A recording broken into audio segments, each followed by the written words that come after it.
बिस्मिल्लाहिर्रहमानिर्रहीम, अस्सलाम वालेकुम। उम्मीद है कि तमाम बच्चे खैरियत से हैं। मैं हूं आपकी माशरती उलूम की टीचर मिस फरहीन और मैं तमाम बच्चों को आज की क्लास में खुशामदीद कहती हूं। प्यारे बच्चों, जैसा कि आप जानते हैं, हम आपकी किताब का बाब नंबर 6 पढ़ रहे हैं, जो कि इकोनॉमिक्स, इसको माशियात भी कहा जाता है। मैं आज आपको इसका सबक नंबर 8 मुकम्मल करवाऊंगी, जो कि बैनुल अक़वामी तिजारत यानी कि इंटरनेशनल ट्रेडिंग के बारे में है।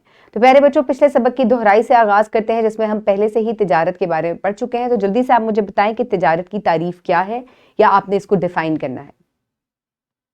शाबाश। तो प्यारे बच्चों, चले आए, आगे बढ़ते हैं एक सरगर्मी की जानिब। पाकिस्तान की चंद अहम बरामदात और दरामदात के जो है वो आपने नाम लिखने हैं। जल्दी से अपनी टीचर को बताएं। शाबाश। तो पाकिस्तान में ये अशिया जो है, जैसे कि सूती धागा, सूती कपड़ा वगैरह जो है, ये एक्सपोर्ट या जो है वो बरामद किया जाता है। इसके अलावा मशीनरी, ज़राए नक्लो हमल, इलेक्ट्रॉनिक्स का सामान वगैरह जो है ये दरामद किए जाते हैं, यानी कि बाहर से हासिल किए जाते हैं, जिसको इम्पोर्ट्स कहा जाता है।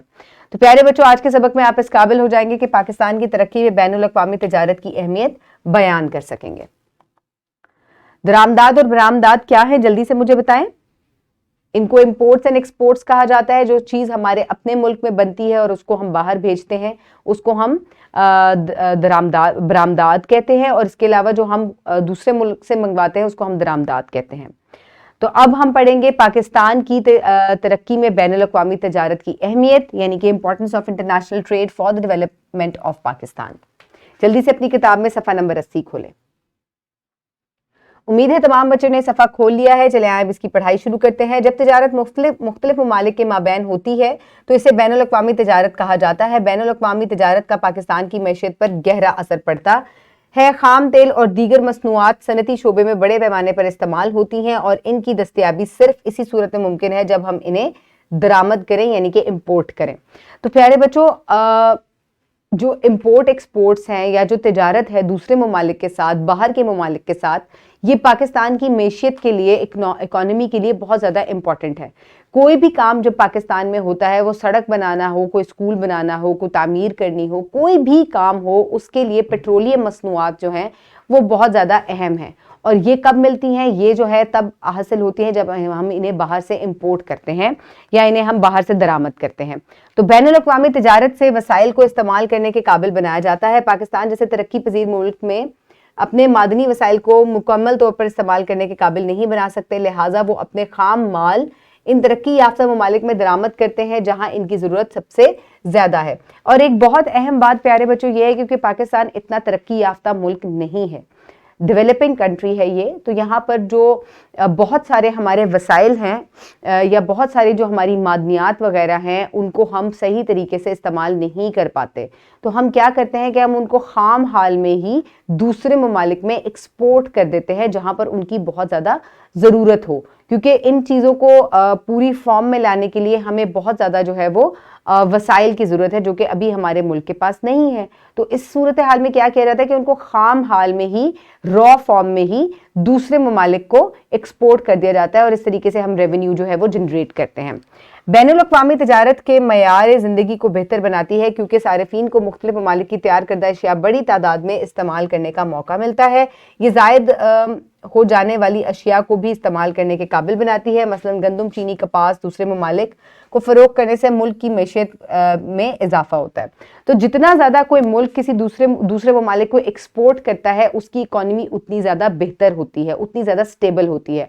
और जितना ज़्यादा हम इम्पोर्ट्स के ऊपर जो है वो रिलाई करेंगे, उतनी ही ज़्यादा हमारी इकॉनमी जो है वो वीक होती है। तो इसलिए जो भी, एक तो इम्पोर्ट एक्सपोर्ट का फ़ायदा ये होता है कि जो भी चीज़ आपके पास एक्सेस में या ज़्यादती में पड़ी है, एक तो वो भी इस्तेमाल हो जाती है। जैसे कि गंदम, चीनी, कपास वगैरह अगर आपके पास ज़्यादा तादाद में है और हमारे मुल्क की ज़रूरत को पूरा कर दिया गया है, तो इसको फिर बाहर जो है वो बेच कर या वहाँ बाहर ट्रेड करके जो है हम रेवेन्यू जनरेट कर सकते हैं और अपनी इकॉनमी को स्टेबल कर सकते हैं। तो बैनुल अक़वामी तिजारत जो है वो किसी भी मुल्क की मैशियत के लिए, उसकी इकॉनमी के लिए बहुत ही ज़्यादा अहमियत की हामिल है। अब एक सरगर्मी करेंगे जो कि सरगर्मी नंबर 4 है, जिसमें कमरा जमात में रोल प्ले का इनकाद करें और 2 तलबा को मुख्तलिफ ममालिक के नुमाइंदे की हैसियत से किरदार अदा करने को कहें। एक मुल्क में गंदम और कपास की वाफर मकदार है, लेकिन इस मुल्क में तेल की कमी है, जबकि दूसरे मुल्क में तेल की वाफिर मिकदार है। अब तलबा से पूछे कि वो अपने ममालिक की ज़रूरियात को पूरा करने के लिए किस हिकमत अमली का इंतखाब करेंगे। तो यहाँ पर दो बच्चों के दरमियान जो है वो एक डायलॉग करवाना है। जैसे कि हम कह सकते हैं कि पाकिस्तान का एक दूसरे मुल्क के साथ जो है वो हम अगर उसकी साथ बातचीत करें तो हम किस तरीके से बातचीत करेंगे। पाकिस्तान के पास गंदम वगैरह जो है वो वाफिर मिकदार में है, इस मुल्क के पास जो है वो तेल वाफिर मिकदार में है। पाकिस्तान को तेल की जरूरत है, इनको गंदम की जरूरत है। अब क्या किया जाएगा हम देखते हैं। हमारे पास गंदम और कपास की फसल की किल्लत है, लोगों की ज़रूरियात को पूरा करने के लिए हमें इसे आपके मुल्क से दरामद करना चाहते हैं। जैसे कि पाकिस्तान कपास और गंदम का एक अच्छा पैदा करने वाला मुल्क है, तो यहाँ पर इन्होंने पाकिस्तान से रिक्वेस्ट की है कि आप हमें गंदम जो है वो और कपास जो है वो आप हमें इंपोर्ट कर दें। तो जी हाँ, पाकिस्तान इजाफी गंदम और कपास पैदा करता है, लेकिन हमें अपनी आवाम की ज़रूरियात पूरा करने के लिए तेल की ज़रूरत है। तो आइए इन चीज़ों का तबादला करते हैं। इस तरीके से ट्रेडिंग जो है वो मुकम्मल होती है। अब पाकिस्तान जो है वो गंदम और कपास को एक्सपोर्ट कर देगा और दूसरे मुल्क से, क्योंकि तेल हमारे पास कमी है उसकी, तो दूसरे मुल्क से तेल जो है वो उसको इंपोर्ट कर लेगा। इस तरीके से इंटरनेशनल ट्रेडिंग भी हो जाएगी और दोनों ममालिक की ज़रूरियात भी पूरी हो जाएंगी। मश्क के लिए आप ये वर्कशीट इसी वीडियो के डिस्क्रिप्शन बॉक्स से हासिल कर सकते हैं। आप इसको प्रिंट फॉर्म में अपनी टीचर से भी ले सकते हैं। इसमें आपने खाली जगह को पुर करना है। इसके अलावा आपने बैनुल अक़वामी तिजारत की अहमियत को चंद सतर में लिखना है। ये किसी मुल्क की मईशत को किस तरीके से सहारा देती हैं, आपने इस बारे में भी बयान करना है। वीडियो को पॉज करें और अपनी किताब का सहारा लेते हुए, अपनी टीचर्स की मदद लेते हुए आप वर्कशीट को मुकम्मल करें। उम्मीद है तमाम बच्चों ने वर्कशीट मुकम्मल कर ली है। चलिए आप तशखीस की जानिब बढ़ते हैं। बैनुल अक़वामी तिजारत की अहमियत क्या है? शाबाश। जायद पैदावार क्या है? जब आपकी आवाम की जरूरत पूरी हो जाए और फिर भी आपके पास कोई चीज बच जाए, उसको जायद पैदावार कहते हैं और ऐसी चीज को जो है वो दूसरे ममालिक में एक्सपोर्ट कर दिया जाता है। होमवर्क के लिए आप तफसीली जवाब मुकम्मल करेंगे जो कि मश्क नंबर जी में दिया गया है। नंबर 2 सवाल है, बैनुल अक़वामी तिजारत पाकिस्तान की तरक्की में किस तरीके से मदद फराहम करती है? आप इसे अपनी कॉपी में मुकम्मल करेंगे। तो प्यारे बच्चों, आज हमने बैनुल अक़वामी तिजारत की अहमियत के बारे में पढ़ा। जब तिजारत मुल्कों के दरमियान होती है तो इसे बैनुल अक़वामी तिजारत या इंटरनेशनल ट्रेडिंग कहा जाता है और ये किसी भी मुल्क की मैशत के लिए बहुत ही अहमियत की हामिल है। उम्मीद है आपने आज के लेक्चर से बहुत सी अहम चीज़ें सीखी होंगी। अपने इर्द गिर्द के लोगों का ख्याल रखिएगा। बहुत शुक्रिया। अल्लाह हाफ़िज़।